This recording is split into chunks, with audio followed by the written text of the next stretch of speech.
Okay, class, I want to talk about an idea, the combinations of sounds as phonemic units that should be practiced alone so that they are perfect and consistent, regardless of what kind of word you find them in. And I've written a few here that work pretty well. There are others. But there are also combinations that just simply do not work because they are generally not going to be standalone, isolated units. Now, let me give you an example here. We have the R, right? So we have the word R. Now, this simple combination will be used in a variety of words, not simply simple words like R, far, car, gar, but more complicated words that run into the problem of your Mandarin speaking habits. Now, if you have practiced this in a way so it is perfectly consistent all the time, regardless of the word, then you're in a good shape.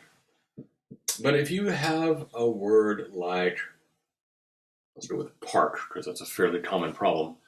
If you have this combination, what most people will do is ignore this. What we really want is for the R to be perfect, and then the P and the K just kind of hang off of that. But what most people will end up doing is start with a P and end up with a A. And now you're completely out of position to do an R, so this becomes a non-rhotic word, pak, at best. By practicing the R, or any of these other ones, in such a way that your muscle memory becomes perfect, then when you're introduced to a new word, you will be able to say it much more consistently. It will not immediately trigger your Mandarin way of speaking. It will still remain consistent and built around this core combination. And it doesn't have to be sounds in the middle. We have this ra right here. And ra, what would we have? We have ran, rag.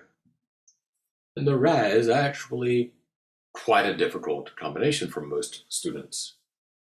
We have prank, again, ra, right? Always the same movement, same combination, mostly the same sound. Now, by finding a nice large list of combinations like this, it's actually a very efficient way of improving your pronunciation overall, because these are good specifically because they are used in so many words. If you correct it and make it perfect, have that muscle memory maintained so that it does not change regardless of the word that you find it in, you have just dramatically improved a large variety of words. So it is very much worth taking the effort to find these sounds that give you trouble, that are inconsistent between words, figuring out the best way to practice, and it's something we will talk about here, and making sure that the muscle memory actually remains in place, which requires consistent practice over time, that reinforcement once you've done the basic work.